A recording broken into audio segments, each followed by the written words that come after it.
आत्ता सकाळचे 6 वाजले आहेत आणि आम्ही नाश्ता करतो आहे. अजून 2 मित्र येणार आहेत आणि त्यांच्यासोबत आम्ही बाईकने जाणार आहोत शिक्रेश्वरला.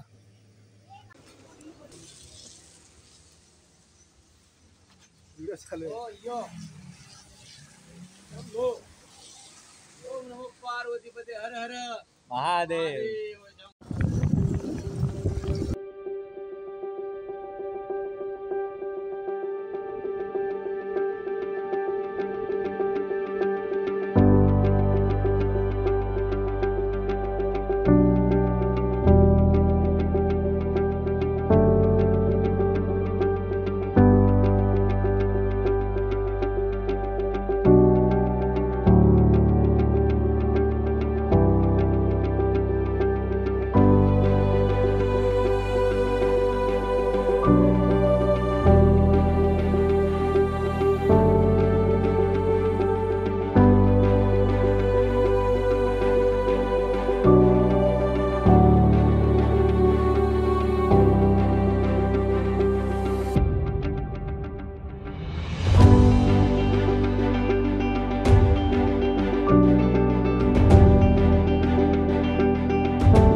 चाललो आहे आता. इथून कमीत कमी 10 किलोमीटर पुढे असेल, जास्तीत जास्त 15 मिनटं लागतील.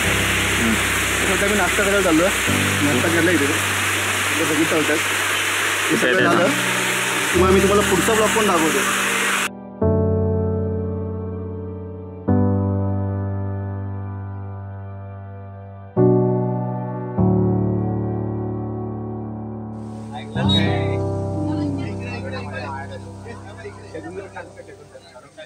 पण असं इथं आला पिकनिकला धंदाच उघडला त्याने स्वतःचा. नाव आहे यांचं अमोल सर. अमोल सरांचा न्यू बिझनेस मंचाव सूप. आला कांदा कोबी. बघा मला काय यांच्याकडे हे बनवतो. हो सर, चहा दे ना 3 कटिंग. कांदा पण टाकतो म्हणजे विशेष भारी एकदम. काय नाही, आम्ही सूप बनवतोय. बाजूला चहा पण ठेवायचा. बाजूला चहा ठेवायचा.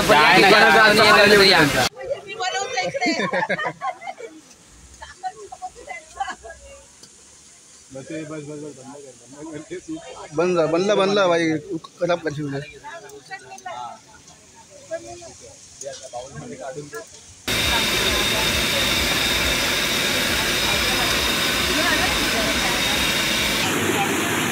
टक्के गवत झाला आहे. 10 ते 15% राहिला आहे. पंचेत घाट आपल्याला थांबलो, थोडा नाश्ता पण करायचा होता.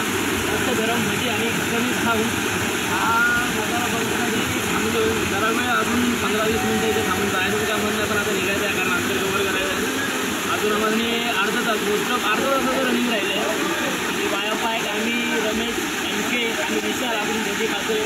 खूप असा सुंदर असा नजारा, खूप छान असं वातावरण आणि निसर्गाची पूरकमध्ये जर मला सांगायचं आहे, एका दिवस तरी घरातून बाहेर पडून ना त्या निसर्गाची मजा घेतली पाहिजे, हे माझं वैयक्तिक मत आहे.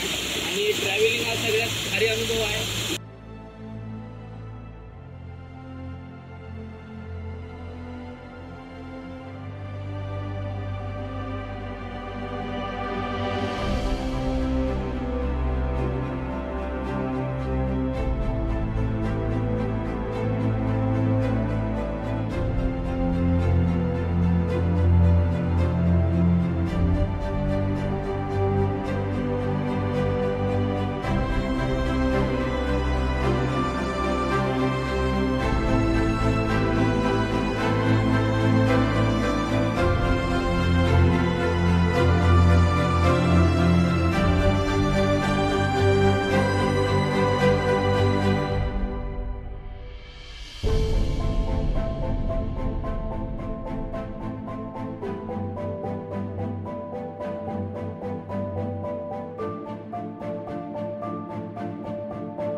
पुण्यापासून आलेफाटा मार्गे शिक्रेश्वर हे अंतर 140 किलोमीटर आहे. या शिक्रेश्वर गावाबाहेरील नागेश्वरी मंदिर आपल्याला पहिल्या दृष्टीत लक्षात येत नाही, पण जवळ गेल्यावर त्याची भव्यता आणि कोरलेलं दिव्यत्व आपल्याला लक्षात येतं. नागेश्वर मंदिराला भेट देण्यापूर्वी जर आपण त्याचा इतिहास शोधला तर आपण डायरेक्ट 10व्या शतकात जाऊन पोचतो.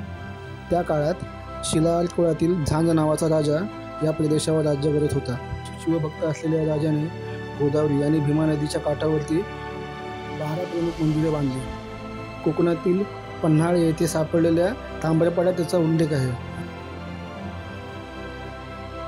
मंदिराच्या छतावरती आणि भिंतीवरती वेगवेगळे कोरीव काम केलेलं आपल्याला दिसतं, ज्यात भगवान विष्णूचे दुर्मिळ शिल्प आपल्याला बघायला मिळतं, जे सुमारे 1.5 मीटर लांब आहे. ह्या मंदिराच्या आवारात तुम्हाला जीर्ण झालेले शिवलिंगसुद्धा बघायला मिळतील.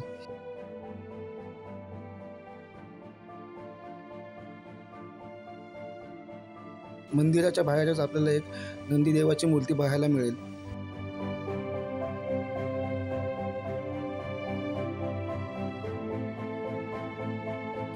भगवान शंकराचं दर्शन घेऊन आता आम्ही निघालो आमच्या पुढच्या प्रवासाला.